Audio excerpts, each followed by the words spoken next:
he issued this video yesterday from the White House, from the Oval Office. My fellow Americans, I want to speak to you tonight about the troubling events of the past week. As I have said, the incursion of the U.S. Capitol struck at the very heart of our republic. It angered and appalled millions of Americans across the political spectrum. I want to be very clear. I unequivocally condemn the violence that we saw last week. Violence and vandalism have absolutely no place in our country and no place in our movement.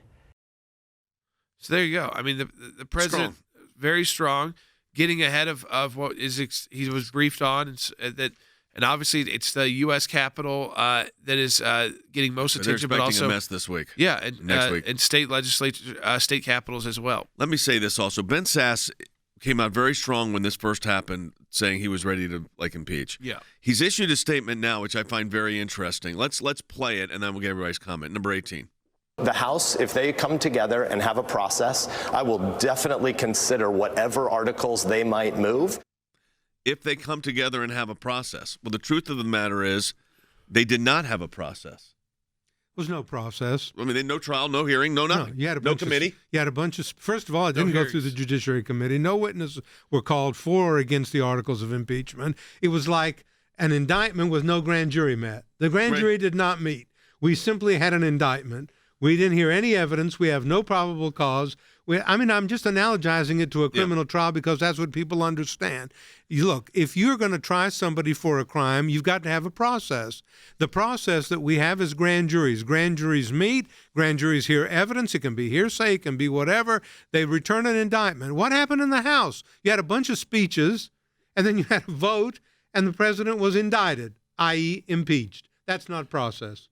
Yeah, so how does that lack of process play into this, Harry? Well, I think it undermines the House's impeachment effort. So essentially what we've had is a slapdash process without the introduction of a shred of evidence other than press reports. And certainly, I think anyone that's familiar with the court process, with the criminal process, at least wants to talk to firsthand observers who can point to specific claims made and come up with a timeline.